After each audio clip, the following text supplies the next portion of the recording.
कर्जों में डूबे हुए लोग भी सुनो, जिसका कोई नहीं उसका मेरा आका है।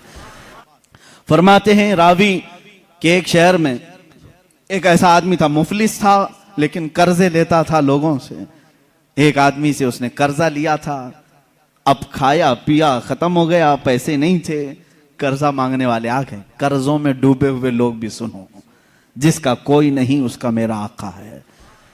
वो शख्स कर्जे तो लिया था लेकिन दे नहीं पा रहा था। अब जो कर्ज खा आदमी है उसने धमकियां दी, नहीं दिया। उसके बाद उसने मुकदमा कर दिया काजी के पास, कोर्ट में तलब हुआ। कोर्ट में जाने के बाद काजी साहब ने पूछा कि इसका तेरे ऊपर कर्जा है? कहा है। कब अदा करेगा? कहा देख रहा हूं।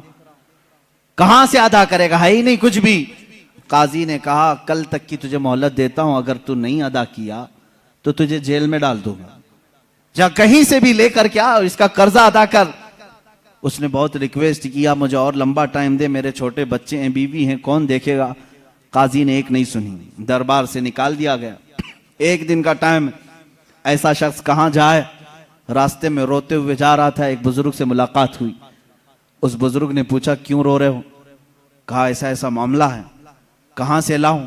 उस बुजुर्ग ने कहा एक काम कर, घर में जा, जब रात हो जाए अकेला बैठ, ताजदार मदीना पर दुरूद भेज।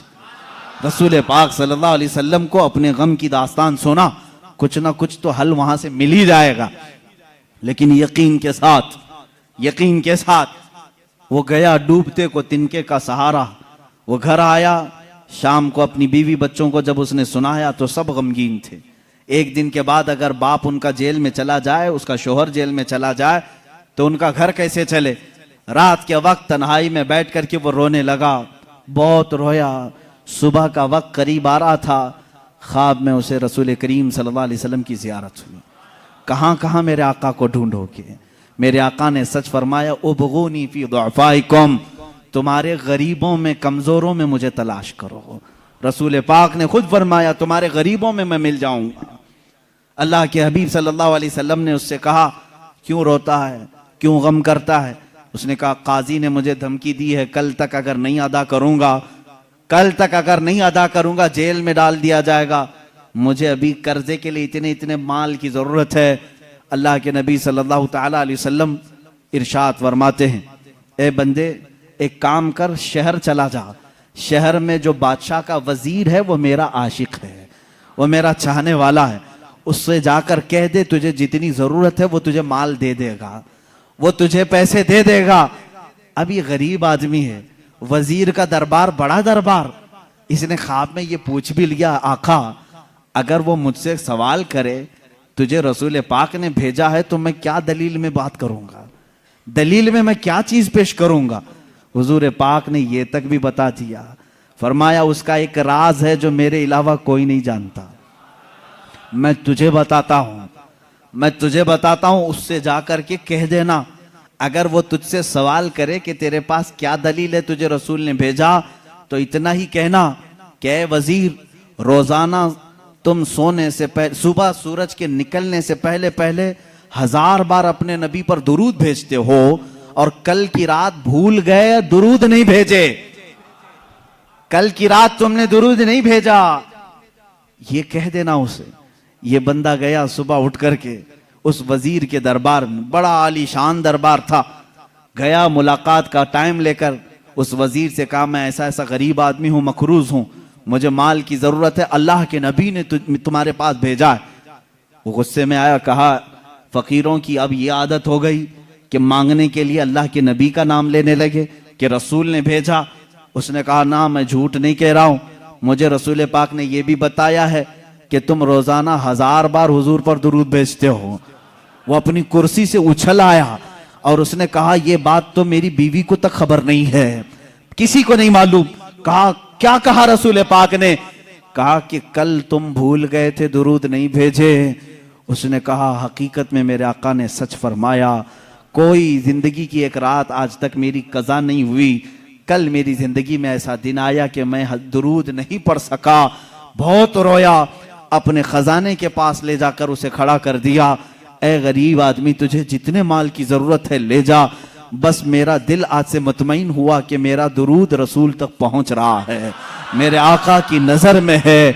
मैं मेरे आका को मना लूंगा, मैं मेरे आका से सुलह कर लूंगा, लेकिन तू तो मेरे लिए खुशखबरी का कासिद बनकर आया है, तू मेरे लिए खुशी का पैगाम लेकर आया है, तुझे जो चाहे ले जा।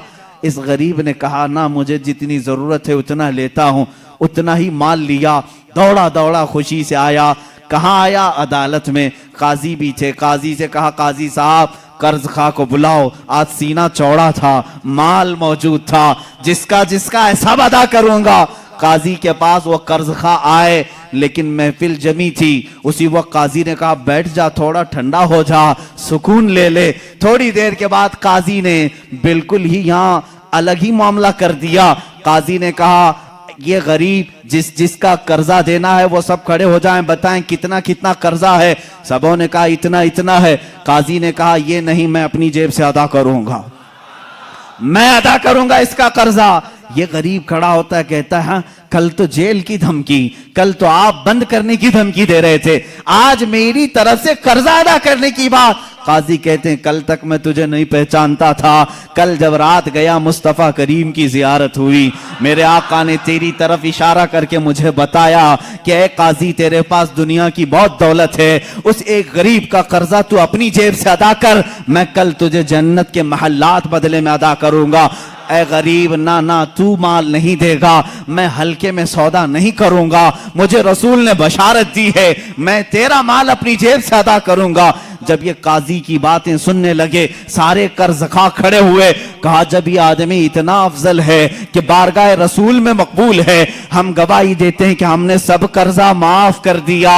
अब भी अगर इसे चाहे तो हमसे ले सकता है।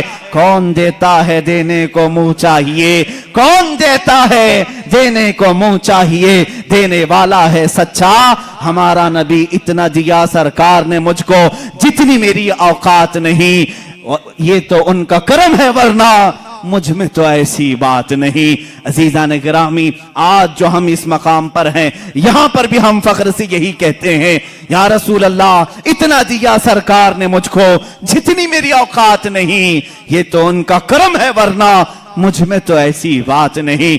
आप खुद देखो, अल्लाह के नबी ने तुम्हें, उनके सदके में अल्लाह ने तुम्हें क्या क्या नहीं दिया है। ये रसूल की सखावत नहीं है तो और क्या है।